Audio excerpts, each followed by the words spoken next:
Welcome to Sage Sisters. We are sisters, besties, moms, and co-founders having a fun catch-up on parenting and life. Hey, I'm Ann. And I'm Kate. What's up, Ann? How you doing?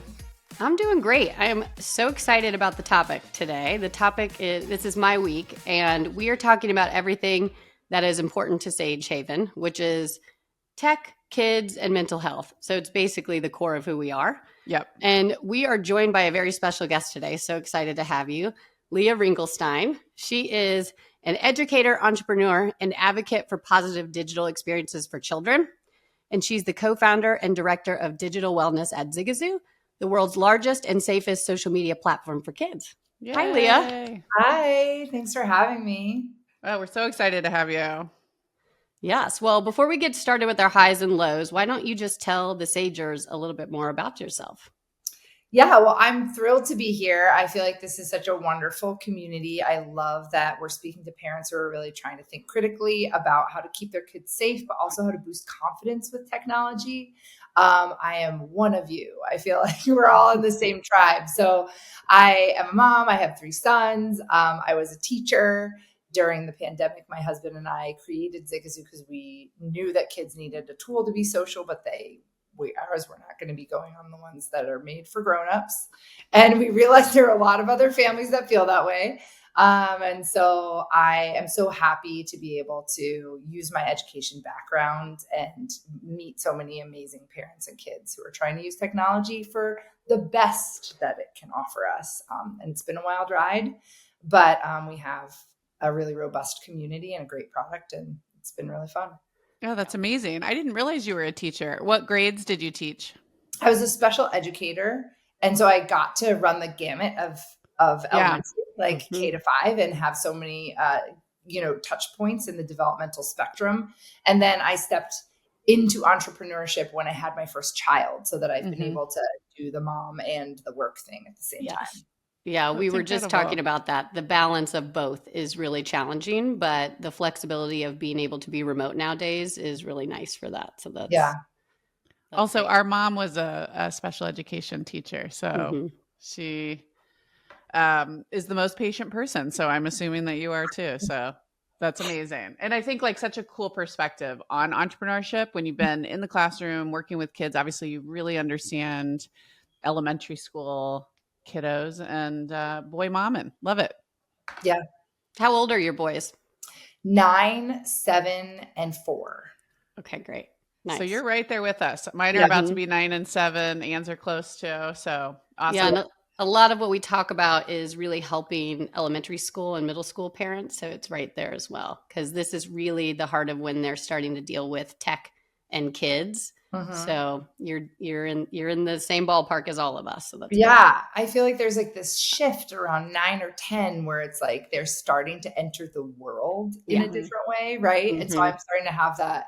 My kids have grown up with Zigazoo. It's 5 years old. My youngest kid is 4. So they've had like an introduction to tech through us in a very like careful, premeditated way. But my 9-year-old's the one who's ready to be like a little independent, and that is it's a whole new ball game. Yeah. So well, I think about that a lot. We'll talk about this more like when we get back to the topic, but I love that Zigazoo is all about connection too, because we talk a lot about, it's not realistic to be tech abstinent. Like that's just not what our society is. It's not who we are right now. And it's so important for that connection. So I love that you're all about that. Zigazoo is all about connection and Sage Haven. So we can get back to that with the topic, but just for fun, we thought it would be great to have you join our highs and lows. So do you want to kick us off with your high this week? Yeah. So I live outside of New York City currently, and I never go to Brooklyn. It seems so far away. But I had a friend pop into town and be like, come to Brooklyn and dance with me. And we just danced in Brooklyn for like 4 hours. What are we talking? Ballroom dance? Or so happy. Just boogied. We just great. Boogied, under a disco ball. And that's a thing, like as a mom, you don't give yourself a lot. You're like, no, too far away, too late at night. I can't. 100%. But I said yes. And I'm still living off it. Amazing. So fun. So that was a high for me this week. Oh my gosh, I absolutely love that. I know. Friend time, that actually is similar to my high this week, which is getting with friends. Like we talk about the mental health so much of our kids, but mom mental health is so important too. So I was able to get away for 2 days and go visit my college roommates. We all got together, 4 of us in Indianapolis, and we had the best time. We just drank, ate, caught up. We did nothing really of importance, just caught up, drank coffee, did our nails, a little bit of like spa treatment. It was just the best time. Like, That's is there dreamy. anything better? Yeah. Awesome. Yeah. What about you, Kate? What's your high this week? I had a huge weekend, so I also feel like I big lifed it. We had a friend's 40th, a couple years younger than me. Don't worry about it. But she had a party at a country western bar that I didn't know existed. And we're driving there. It almost is like we're going into strip malls. And I'm like, this feels strange. And then we pull up and you go inside. It's like another world. They had line dancing, a mechanical bull. Like it had been a minute since I had been in a bar like this. They had live music. So were you Chris dressed and for it? Oh yeah. We knew Oh, okay. we knew we were in the country attire. Okay. But Chris and I in our 13-year marriage have never line danced together. So I got him out there line dancing. So we were boogieing too. So it was really joyful and yeah, kind of a big night. And then yesterday we went to the WNBA team. The Warriors have a new WNBA team called the Valkyries.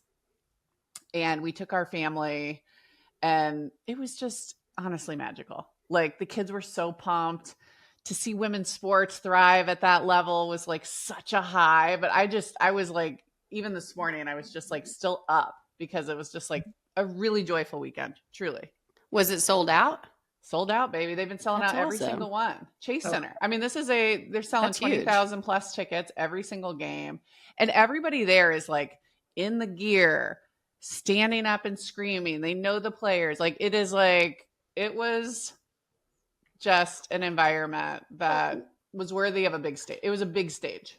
Well, I love it because obviously we grew up playing sports. It's so important to kind of, watch and be supportive and show your kids that women can play too. Mm-hmm. But the games used to not be as entertaining. Now they're entertaining. And NBA, so we were in Indianapolis this past weekend. It was game 6 of Knicks versus Pacers. Yeah. So the crowd was crazy. But I was just looking at tickets to see, and they were so expensive. I mean, I know it's game 6, but thousands of dollars. The lowest one was like $400 for the nosebleeds. It's like, that's not something you're going to take your kids to either all the time. So Was it more affordable? Well, I actually had bought these tickets at a school auction bundled with some other stuff. Okay. But like in general, I think you're seeing for most games actually like pretty high prices, which as the entrepreneur and sports fanatic, I'm like thrilled. But like lower bowl tickets are $150 to $250. Okay. But you can get nosebleed tickets for $50. So it still feels like a good family outing too. Like, yeah, and it's still fun. You still get the environment. You still, can get the experience for, a couple $100. But it's not super cheap in a way that I'm like, good, go women's sports. Like make this a business that makes sense and let's pay these women. So that's true. I was excited. Awesome. It was a big weekend. All right. I love it. Okay, let's just go ahead and pop that bubble with some lows. Yeah, let's go. No. Leah, you want to kick us off? I'm so glad your high still lasted. Like that's the best when you can ride that a couple days. That's awesome. Yeah. What's your low this week, Leah? You know what my low is, you guys? Laundry. Oh, yeah. Laundry is my low. It's always my low, but I've been having this intention of like restructuring the whole system and maybe getting like kids to be responsible and all this stuff. I've had that intention for like 4 weeks, but I'm so buried in laundry that I can't pop up and like reset it up. Yeah. And it's just making me so mad because I just feel like I'm wasting so much time and frustration and still no one can find a sock. Yeah. Never ending cycle. Never enough clothes. Keep rebuying clothes, then still never enough clothes. It's like, where did your underwear go? I don't know. Like, I thought we had a whole pack. Like, this is crazy. And then I ask for help and then everyone does it wrong. Like they put everything in the wrong place. So I'm like, fine, then I just have to do this. But I just can't right now with laundry. It's getting me down. Yeah. Well, if you need a little inspiration, I have my 9-year-old doing her own laundry now. This is new for us. This Okay. was maybe just a couple months ago I tried it. We're doing a pretty good bribe. So she gets $10 for every full load washer, dryer, fold, put away. Yeah. And that usually happens like every other week, I'd say. Yeah. So, but just to take it off my plate has been worth that in gold. And we got her a green light credit card. We put it on there and she's into it because she wants that money. So Yeah. I don't No, know if you need just a little push, just put some money out there and that gets Right. it done. I was just complaining about it this morning, and my 9-year-old was like, "Why don't you ask me to do it?" And I was just like, "Well, So I made my husband do his own, and I got Grace doing her own. So I'm down to 2. It still feels, to be honest, it still feels like a shit ton of laundry. But that's not the life I live. I can't even imagine. My son is 8.5 almost. Yeah. I can't even imagine him doing his own laundry. I'm asking him to do basic things now. Like, hey, did you brush your teeth? Let's go ahead and brush that hair. I can't imagine asking him to do not laundry there yet. right You'll now. get there. You'll get there. I think it's by kid too. Each kid is different. They're not all the same. Yeah. Ugh, well, laundry, I feel that in my soul all the time. It's like, it's never ending. The second you catch up, a new load comes down. So never at Laundry Zero over here. Never. Yeah. Never. Well, it's kind of funny. We did not talk about this before, but ours is similar yet again, which is Milo is just the never ending cycle of trying to keep up with kid clothes. I'm in kid hell all the time of keeping up with, does that clothing fit you? Did we grow out of that shoe? Every sport that we come into, I'm like, we're good. We got basketball shoes. Oh, we're grown out. And then it's just, I love organization. We talk about it on the pod a lot. I like to clean. I like organization. But something about doing it for the kids' clothes and cleaning out their drawers, it just is like kryptonite to me. I hate it. I absolutely hate it. And I started this weekend right before I left for my girl trip. And it's still sitting up there for me to come back to. And I just keep pushing it off. Mm-hmm. Well, it's no good. It's no good. Yeah. You got it. You got it. All right. Well, what's your low, Kate? I honestly was just the vacation you need to break from before you can go back into your life. I feel like my weekend was big enough where it's I am dragging ass today. I need a day to recover from my weekend, but life does not give you that day. So, and this is our last week of school. So we have 4 days left. Barely got the kids out of here this morning, but I'm I just have to grin and bear it. We got 4 days left. I got to power through. Yeah. You're December, whatever we were calling it, December. Calling it mayhem now. Mayhem. How do you feel about that? Everything comes into one. You have so many things to do with school. I'm finished with that part because we're in summer. Not that that's necessarily better, but you're still in it. You're in June. You mean the play that I went to on Friday, field day, Wednesday, teacher event, Thursday, early pickup? Is that what you mean? Because that's what I'm talking about. That's my week. Yeah. So, okay. I'll be ready to get to summer, honestly. Countdown's on. Yeah. You say that now, and we're just still, every Sunday we sit down and do the schedule for the week, and it's not better. I'm not prepared. Just give me this. Give me this little.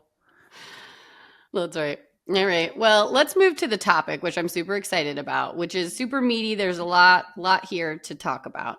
But going back to just tech and mental health awareness is so important. So I thought we should kind of kick it off with a question to you, Leah, which is, why is mental health awareness so important to you personally, as a mom, as a founder, just as a human? Maybe start there, and then we'll kind of go from there. Yeah, I think I'm really appreciating the contemporary framing of mental health as a wellness term. Mm-hmm. I think when growing up, we thought of mental health only on the level of issues and struggles. But I think we've become aware as a society, and I'm really appreciating this, that there's also resilience and maintenance and positivity and all these things. And these all are part of a spectrum of mental health. And I love that. I love that just the learning that we're all doing, that we all have, physical well-being. We all have we have so many layers to what make us thrive. And so I think that conversation is in a pretty good place right now. Yeah. You are right. People are talking a lot more about it than we used to, for sure. Right. Which is nice. Yeah. And I think we can go overboard with that a little bit. We can become so metacognitive and aware that we're diagnosing ourselves at all times. But I think we're starting to balance recognizing what promotes health. Yeah. So I feel like that's just like a cultural answer to that.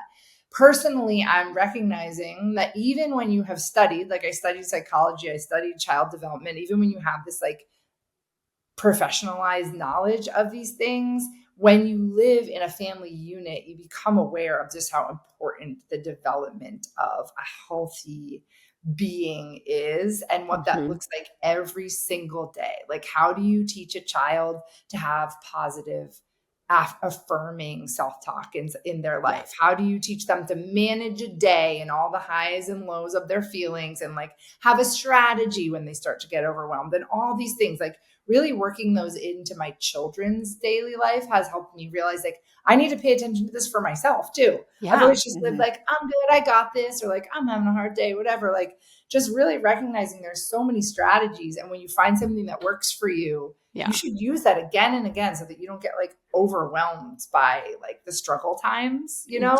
Do you have one strategy that you're doing with your children for the positive self-talk? Because we did a podcast on like how to be that like hype man for your kid and really get them to believe in themselves, not just hear it from us, but believe in themselves. And as a parent, you know, there's always that, especially the guilt comes up. Like, am I doing it right? Am I saying the right thing? So what would you say works over in your household to get them to believe in themselves? Yeah. Oh my God. That is such a good question. I feel like there are so many, but one that pops into my mind right away is a ritual. Like every single day, a ritual, a mantra in a way. And so every morning before school, we made like a secret handshake. And I love that. The design of that was to have them walk into school with like 3 words that I want them to think about throughout their day and hear from me when they're alone. And it's, I am strong, I am loved, I am awesome. And then we give a high five. And it's funny because my older kids are like a little too cool for the whole handshake. Like it involves like a handshake. So I just like whisper it to them. But the little guy like still does it. It's very important to him. And so I feel like those like, I'm strong, I am loved, I am awesome. Those 3 words come into their day every day as part of their routine. Yeah. And I feel like that just makes it more likely that it's going to come up in a moment when they're maybe like, I don't know, not feeling cool on the playground or like not sure they can do something. I love that. Yeah, it's ingrained in them. And it's like, are some days when we do our little talk like that, you know, my daughter who's so sassy, is she going to eye roll at me? Probably. As she gets older, I can see that. But you're right. It's going to be ingrained in them and it's going to be something that they hear. And I love that. You just want them to feel safe and confident and know that they are loved no matter what's happening in the outside world. Yeah. What are your, like, how do you view, especially like as you've done Zigazoo, which is so important and we can kind of get into that a little bit more. What's the connection that you have found with tech habits and social media to youth mental health? Yeah, I think there are like 2 realms, like 2 locus of control that we need to recognize when we talk about like how this affects kids. One is inside, like who they are and how they learn how to navigate a scenario. And one is outside. What are the spaces that we're creating for them and how do we take responsibility for those? So I recognize like the research is showing that we're becoming more aware as a society that this technology, social technology, can have a negative impact on confidence and identity development, but it can also provide a really powerful resource for connection, for learning, and for creativity and expression. So I think just like that awareness, both from the parent side as well as the industry side, that we have like a very important responsibility to shape who these kids are as they grow up and how they understand their relationship with technology, but then also only let them in spaces that are designed to keep them safe and to guide them through this process. Because they deserve better than just being kind of thrown out into a toxic world and like expecting them to find their way. And we understand that there is a high correlation with like that negative impact when they're exposed to the wrong kinds of content and social interaction. So I think it's a strong bond, whether we like it or not, between technology and confidence and self-esteem. But I think that there are ways to navigate that can really set free wonderful positive outcomes for kids.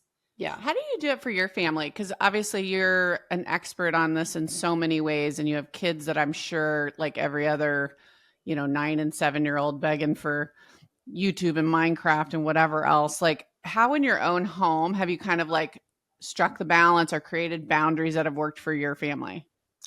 Yeah, we have taken introduction to technology very, very slowly. Yeah. So we don't have video games in our house, and our kids don't have their own devices. So everything is really controlled.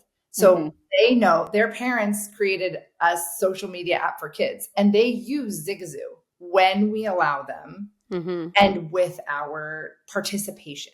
You know, my oldest is I'm able to say, here's Zigazoo, you can go ahead and you can interact with it because it's a safe platform. Yeah. But the younger ones, I am helping them, even with the safest platform that I made myself, I'm helping them understand, like, here's what, here's how long you can use it. And here are the channels that might really serve you. And here's how you get up and create and not just sit forever. Like I'm teaching them those behaviors. With video games, we haven't brought them into our home because I'm a staunch believer in boredom and creativity, and I think they suck time out of that. But my older son is starting to go on play dates where they're playing the video games. So I have we've taught him like a couple of boundaries. Like this is something you can do with your friends if you want to, but if violence and blood, our family doesn't do that. Our kids don't engage with that. And also if you're chatting with people that you don't know, it's not a kid in your class, then you need to walk away from that. And here's what you do. You either say like, let's do something else, or you get a parent's help, or here's your code for how to call me. Like we've made it really clear why, like in their space in development, they need to be balanced. Yeah. Like my kids know, they're like if I watch too much TV, my eyes start burning and my mood changes. Like making them aware of these things that we just can fall prey to because of the way technology is designed in our own biology. So I feel like metacognition is one, and like family boundaries, no matter where you are, these are our family boundaries. And here's how you become brave enough to follow those, even though it's hard. But then also, that's so important. I just think like the conversation of it, because you can prevent it in your house, like you said, as much as you can, but they will, as they get older, potentially be exposed at other places. So I love that open line of communication. And there is nothing more frustrating than a kid who cannot be creative enough to just play on their own. And it's really hard for kids, and it's not their fault. These even the TV shows at times and YouTube and platforms are designed to be addictive. And so it's not their fault that they're getting hit with short form things to kind of drive their attention span. And then they can't be creative on their own. And they feel like they need something in order to have fun, in order to be able to do something. So I like that communication too. I really haven't yet had a big conversation. We don't do a ton of video games over here either. And my son, again, it's all about kids, right? My son is just the guy who wants to be outside playing sports. And that has been easier for us because he's not fighting it yet, but he is starting to see it a little bit on play dates. And so that's a good reminder for myself to have a conversation with him about how to be brave enough to hold the family boundaries, even when he's at friends' houses. Right. And also it's like learning that gray area, like this isn't bad. It's not that this is bad. You know what I mean? But it's like, how do you use it? So that's the first step in them realizing, like, as they grow, it's like, as you said, abstinence doesn't work. They don't have to be like, social media is bad, never touch it. But they have to be like, I know how to use this. Yeah. And in that ripe moment of their, like 8 to 12, when they still listen to us and they're aware of like their own body and the way they feel about things. And you can teach them a lot that they're not going to be as open to later when they're in the world and they want to just like do what they want to do. So it's like, now is the time to arm them with, this is why I need to strike a balance. This is why I need to not like doom scroll all day on my butt, because it doesn't make me my best self. You know what I mean? Absolutely. I love how you're talking about boredom, because that's something we talk about a lot in our house, is like things to do when you're bored. Or, I made them like a chart of here's 20 things you can do with your board, but I'm not going to be the one to actually guide you through all those things. Like I need you to be able to like self-initiate when you're bored. Or I also just say like boredom's cool. Like, but tell me about like how you're facilitating that, or how are those conversations going in your house? I love that. I think that's such a great idea of like a prompt. a boredom busters prompt. I think that's so great. I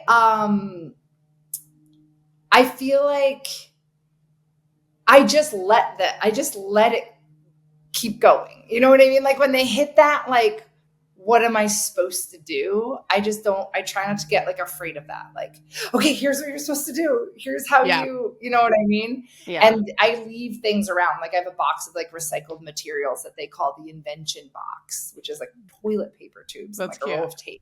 Yeah. And just like, you just kind of like leave stuff around for them to find their way into trouble they can get into. Usually they end up just taking the couch apart and making it something new, which really gets to me, but I let it happen anyway. Yeah. Little forts and why everything. is it always the couch? Oh, in the living room. It can't be the one that's out of sight. Right. Obviously. Yeah, I feel like it's just about like tolerance and practice and recognizing like they have to see the opportunities in the world around them. And I was thinking about it this morning, actually, because they had a great couch fort time before school even happened. And I was like, if you walk into the world as an adult who thinks that every time there's silence, you should be entertained. And that's a huge part of our phone addiction, right? We used to wait in line and like talk to people. And now we're bored for 1 second. And we're like, oh my God, what do I have to do? Right. But like, if we get them practicing early, which we all have the benefit of doing that because we didn't have this like out of our boredom, then you walk into a place of silence and you think like, what could I do with this silence? How do I want to fill this? Like, what opportunity can I see here? And that's like a whole perspective you can cultivate. You know what I mean? Instead of like, how do I run away from this and get something done? Yeah. And I think that creates, talking about mental health, that creates a level of anxiety. Like, I should be productive with this moment instead of like, what do I feel like doing right now? Like, when do we ask ourselves that? What do I feel like? And I think I know you're talking about your kids, but I really feel like you're talking to me too. I am. I'm talking to me. I'm talking to me. I don't feel like doing that laundry. But it's just like, I feel this pressure because this, the to-do list, especially maybe as an entrepreneur where the work there's no stop. There's no clocking out. It's like, I have a moment. What could I be doing? What could I be doing? And it's like, I really am actively trying to kind of go, don't pull out your phone.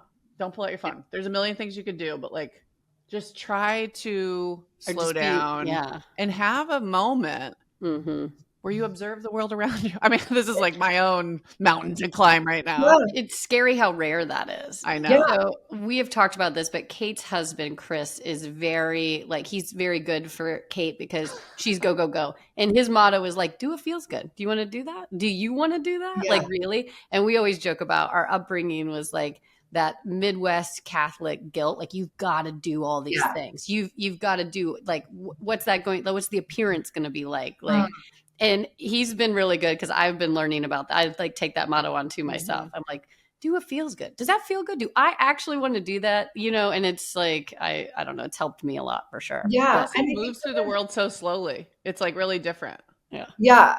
That's so cool. And I feel like sometimes we don't even know what feels good. Right. And when I talk about like regulation with my kids, like in a happy moment, if you stop and say, what would feel good right now? Maybe I want to play Legos. I need to ask myself that, not just go straight to, for them, it's like, I don't know. It's not as much their tasks that they need to get done, but it's like their go-to obsession, or maybe it's technology or something.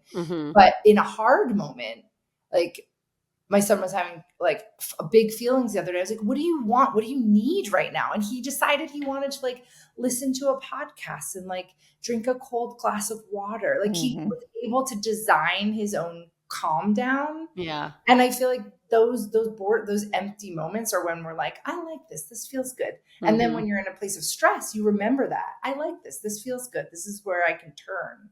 If we don't let ourselves ever feel that, then we all just turn to our phones. We do. And just coping skills with anything, any life stress feeling, coping skills. Yeah. Well, I'd love to pivot just a little bit because you touched on this at the beginning, but I kind of want to dive into it, which is, as fellow entrepreneurs, we love to hear like the founding story, the background, like what was the inspiration for Zigazoo, and kind of just tell everyone a little bit more about Zigazoo. It's, as what it is and what it's doing for kids. Yeah. Yeah. Thanks. My husband and I were both elementary school educators. So we both just love thinking about how to create spaces for kids, whether it's in a classroom or in a family and now in technology, that like liberate their brilliance. Like kids are so amazing. Mm-hmm. They have so many creative ideas and so much energy, right? To like Mm-hmm. put out there. And so during COVID, we had both been teachers, and then we were entrepreneurs. Our first company was for teachers, was a tool for educators. We had the opportunity of like exiting that. So we got to experience the entrepreneurial cycle in a really powerful way. Mm-hmm. So when COVID hit and we realized our kids were just stuck in our house without anyone to connect with, and that they had a social need that needed to be fed and a safer place where they could, satisfy that part of their development, we knew we should create a solution. Once again, boredom. Here's a problem. What do? I fix it. And so with that space, we designed Zigazoo, but we started like from ground up. Instead of being like, here's Instagram, let's like duct tape the sharp corners. We were like, ground up. How could we take the wonderful things that social technology offers us, a chance to connect with other people, to liberate our creativity, to make really phenomenal content and community. And we started with the tenets of project-based learning, which we loved in our classroom, and play-based learning. Okay. And it was kind of like your little boredom list. It was like, if you start with a prompt that challenges a kid, like at that point it was us. But now we have like an NBA star, like making a free throw. And then that's your prompt and that's your inspiration. And then we say like, now show us your free throw. You know what I mean? Mm-hmm. Or we have, an entrepreneur from Shark Tank read their book. And then we say, now what business do you want to start? Like the inspiration comes from the videos. We also have kids that create the inspiration, which I love. So it's not just adults and companies. It's also like role model kids who say, here's the best of me, show me the best of you. Yeah. So that project-based learning model really kind of breaks through some of the struggles that we have with kids and being passive consumers of media. And it's really a call to action. So that was problem number one. Get them up, get them out, get them communicating, moving, creating, get that activity there. And then the second is how to create a safe space, because we know in our classroom and in our family that you're going to take risks if you don't feel like someone's going to say something mean to you, right? Like that's the thing that makes us not want to try something new or say that weird thing that we noticed, or, really be our authentic selves. So we recognized that we needed to empower a sense of positivity and really hold kids accountable for creative community agreements, which I love that Sage Sisters also has. That's like behavioral instruction. Like, here's how you say something nice about someone, or here's how you ask a curious question. And then also creating features that really hold a strong boundary. Like, you can't say certain things. You can't, everything's moderated. Like, if you cross this line, no one's going to see that, because kids deserve spaces that are like safe. All content is moderated, so it's positive and it's developmentally appropriate.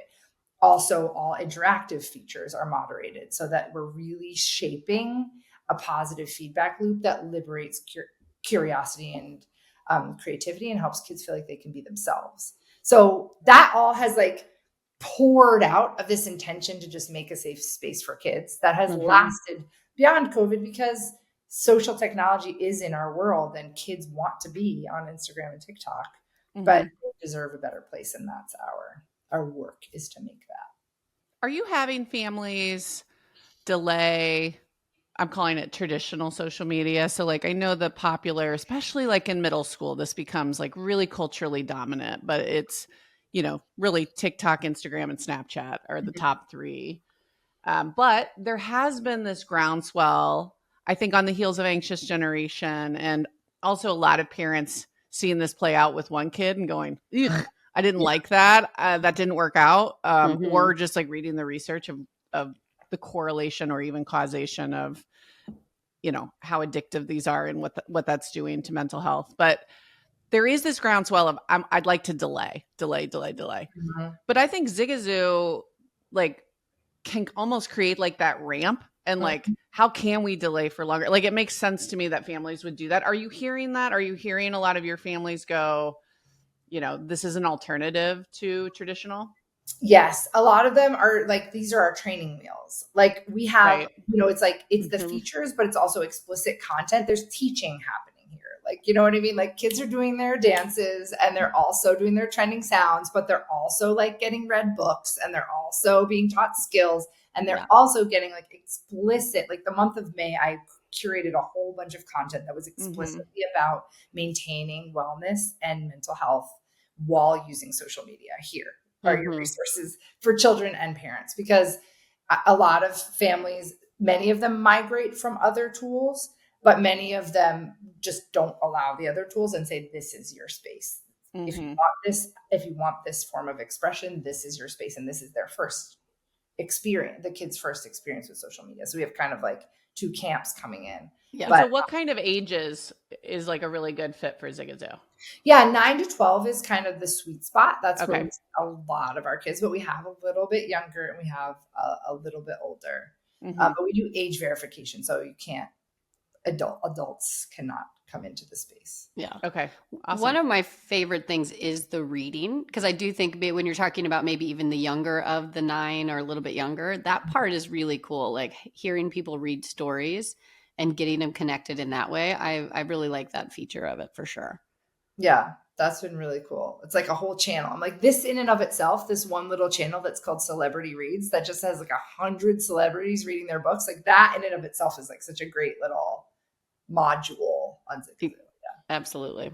And this is probably like the product nerd in me, but like, you hear YouTube and all these other places go, well, we couldn't possibly moderate it. We couldn't possibly moderate it. And it's like, well, why not?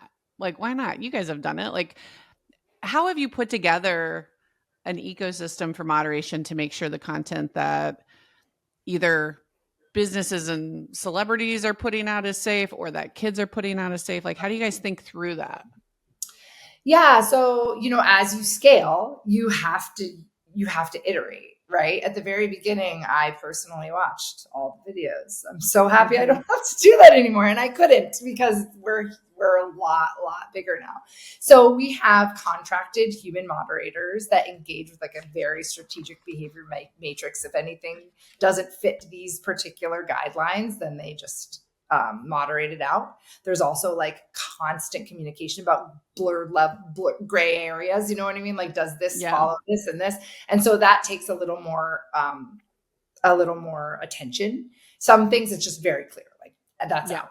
That's it. And other things, because we're humans and things are really dynamic, especially with the interactivity features and commenting and things like that, where there has to be a little more conversation. We can also augment with technology. So it's like that technology can snip out and flag things that help kind of triage and help us recognize what needs to be addressed in what order. And that really impacts the flow of moderation.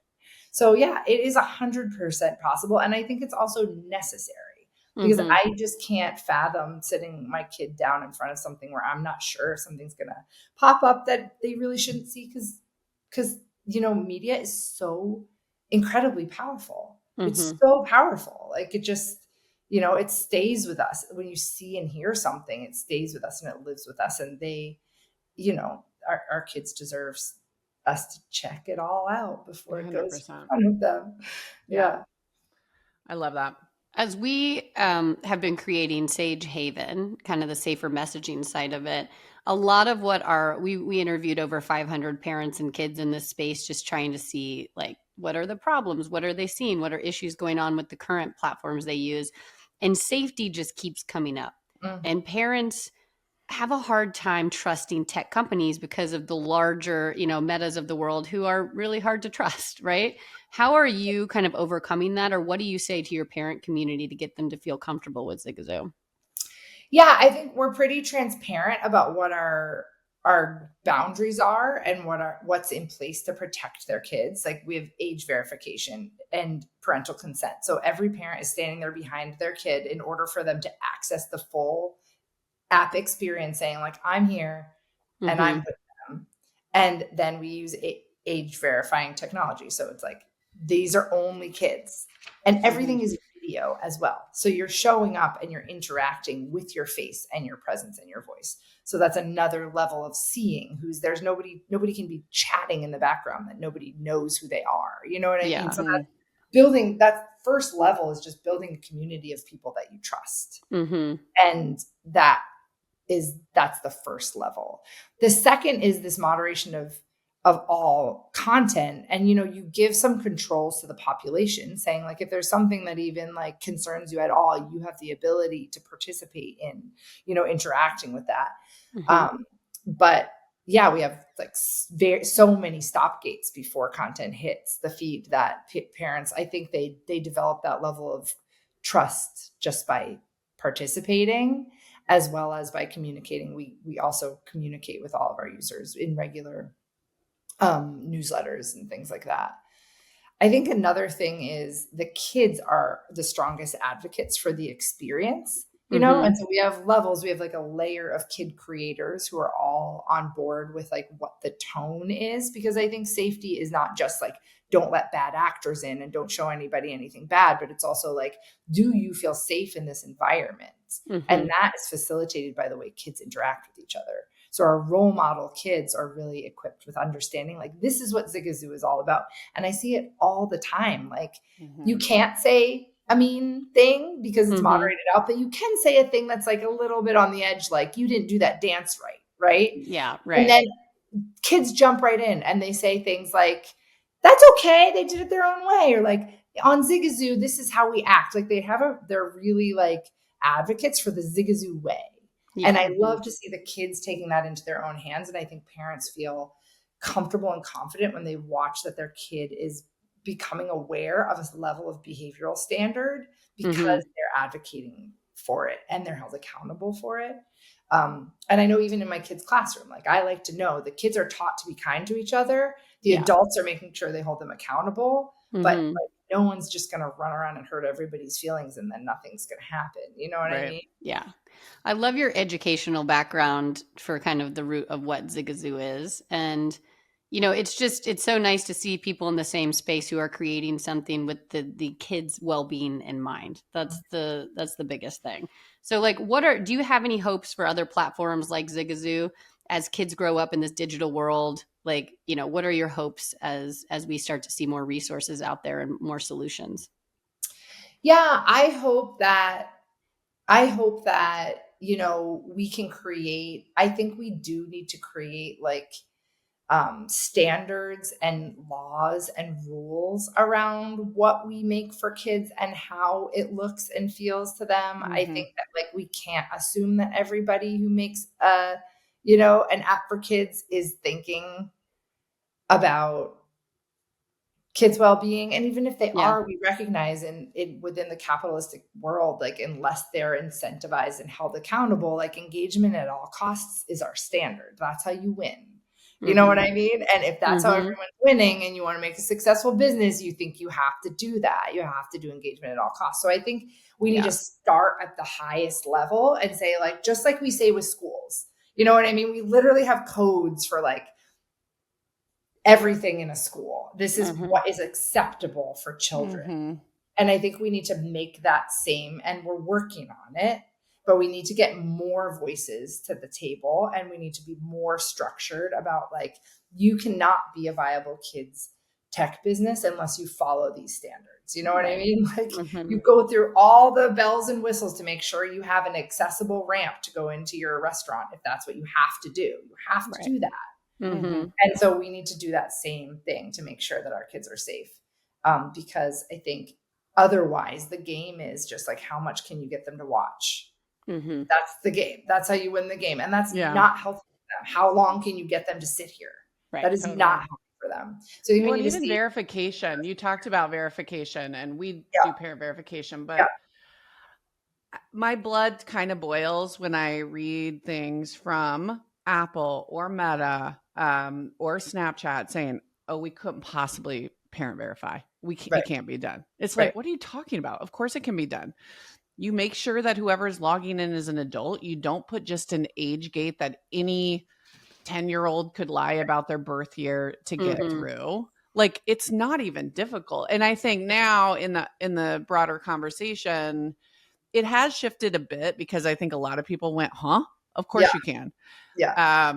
And now it's kind of like, okay, well then they should do it, not us. Is it going to be the app store or is it going to be the app level? And it's like now they're all pointing fingers and spending a bunch of money in DC lobbying that the other person should have the liability or the onus to build that feature. But hopefully that means we're one step closer to something reasonable here. But like this has bipartisan support.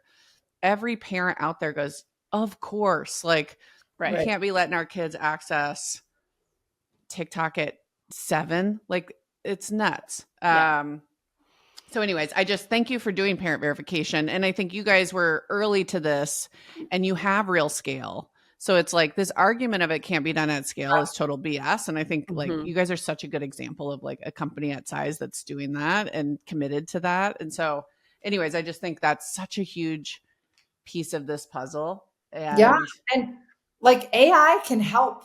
You know what I mean? Yeah, like if we're tech businesses, we understand that like there's technology that can help let you continue to move quickly, but do the right thing.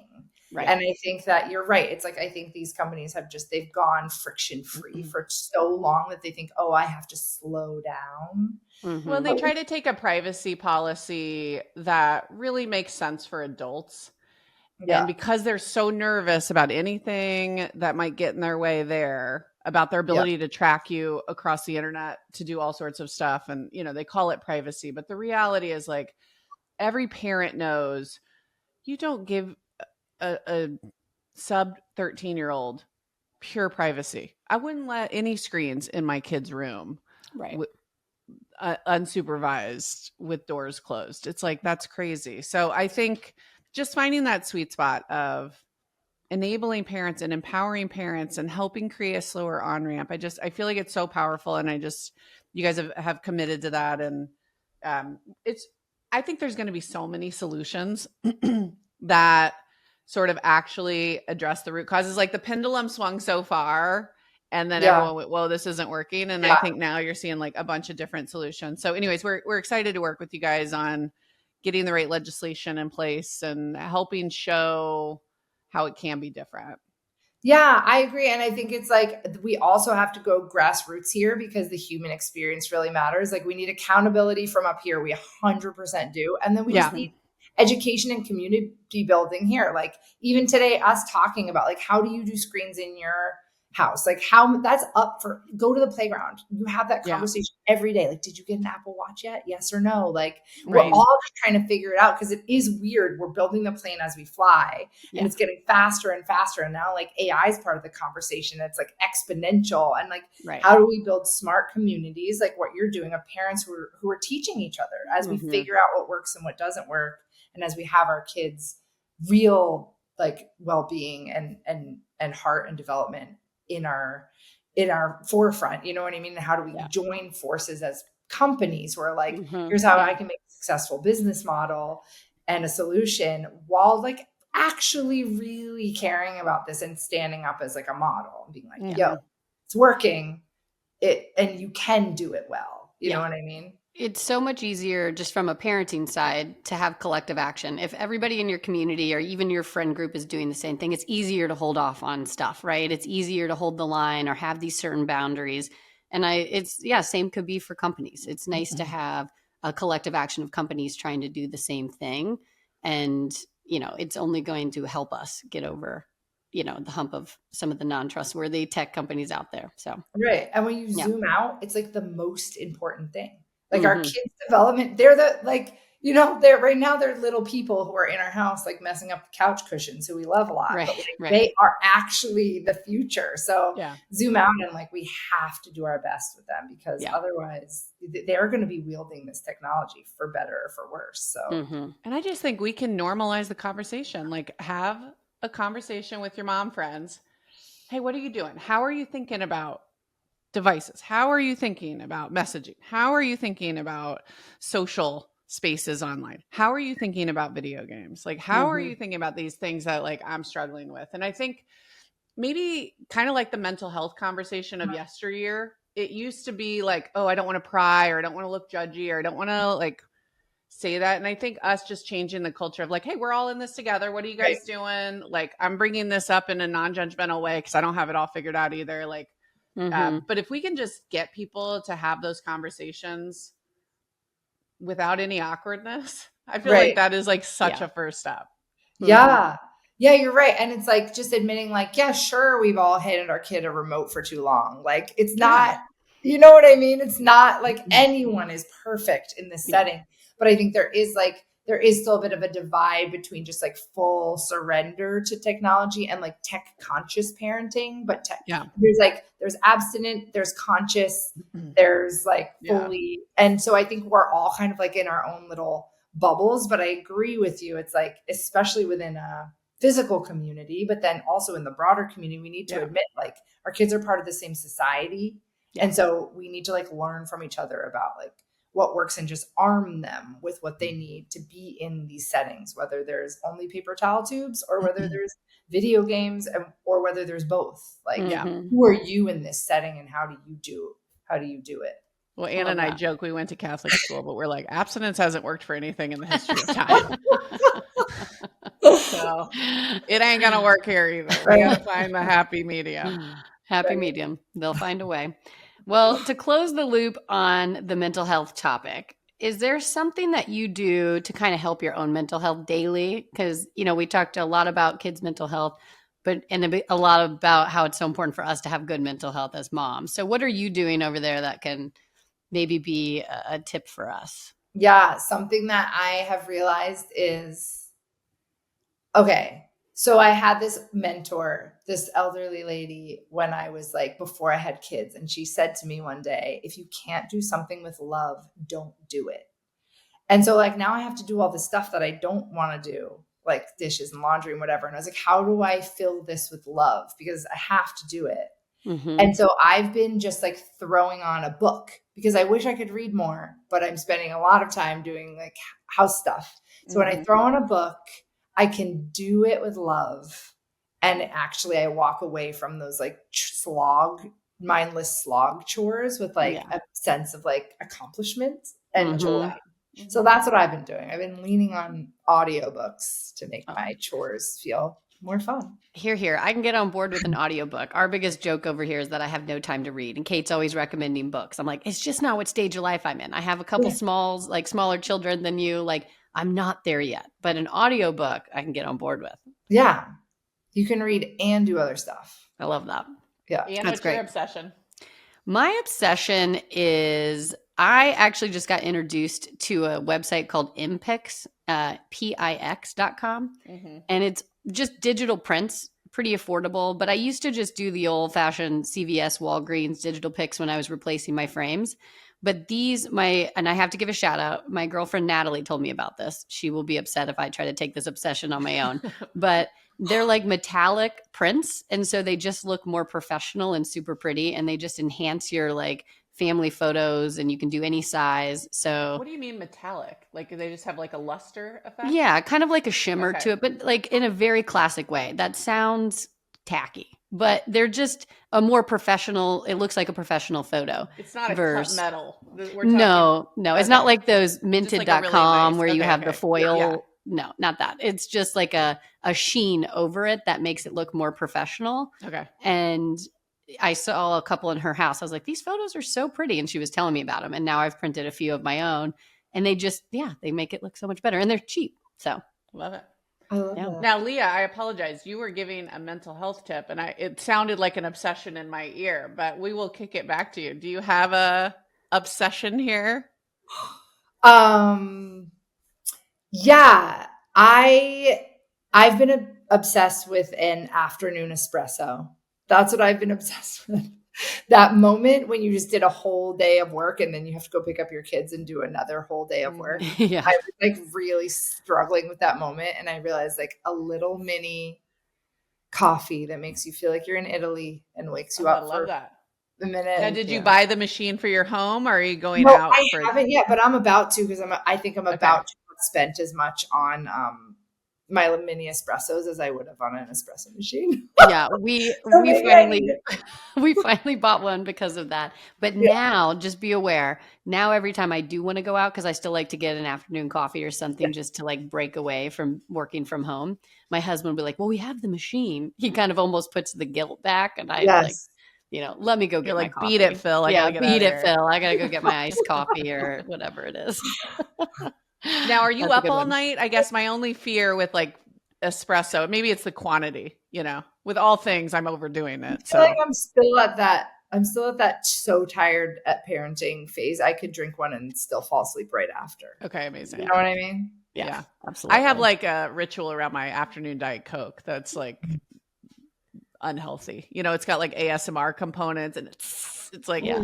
I build like a whole moment. I've been trying to switch you to Olipop's. Not that it's that much better, but I think that it feels better, Get and outta she's here. not buying it. You know what? You got to do what brings you joy Exactly. within That's right. balance and reason. One That's right. precious afternoon caffeine moment. All right, Kate, what's your obsession? So we did an episode a couple weeks ago on like refreshing your home, and I did it inside, I think, at that moment where I was like kind of doing the season transition. But more recently, I'm looking at my outside going, okay, we're about to be spending so much time in our backyard for summer, especially with the kids out. So I bought new umbrellas for, like sunshades, and I got Okay. black and white striped ones, Cute. which is giving me French Riviera or like Italian Riviera vibes. Yeah, like villa much vibes. More, yeah, Uh-huh. yeah. So Mm-hmm. I guess just like I'm out there with my, spritz, and now I have a striped umbrella, and it's kind of come full circle. So I'm really excited they came. They look amazing, if I do say so myself. And they really weren't expensive. I like the base for an umbrella is expensive, but actually the replacement is not that bad. I think it was like $40, and they're Great. huge. They're 9 foot across. So anyways, Well, we'll quick link refresh. it. Sounds great. Also, maybe we'll link the base because I need an umbrella now for my outside, but I don't Okay. have the base. So if we could link both, that'd be great. Okay. Well, it's a good outdoor refresh. Mm-hmm. I love that. So Awesome. Well, Leah, thank you so much for joining us today. This was so fun, and we love everything you're doing at Zigazoo. So appreciate your time here, and hopefully you can come back on a future podcast and we'll talk about something else. So I love that. Yeah, I love what you guys are doing as well. And I feel like we're all just gonna, help these kids become the best they can be, the best digital citizens and real life citizens they can be. So it was an honor talking to you guys. And I'm gonna get myself an umbrella, I think. I don't even have an umbrella outside. Yeah. I like that idea. You've awesome. inspired. I was going to say, now that you can take your espresso out under your Italian. Yeah, you're ready. You're I know, ready. I pour it over some ice. It's going to be great. That sounds Awesome. great. Well, Thank we you so always much. close out every podcast with a Lilas, love you like a sister, because we used to say this all the time before. So it did feel like we have a third sister. We love Sarah. It felt like you were very much a part of our sister community. So Love that. that's All awesome. right. Lilas. Lilas. Lilas.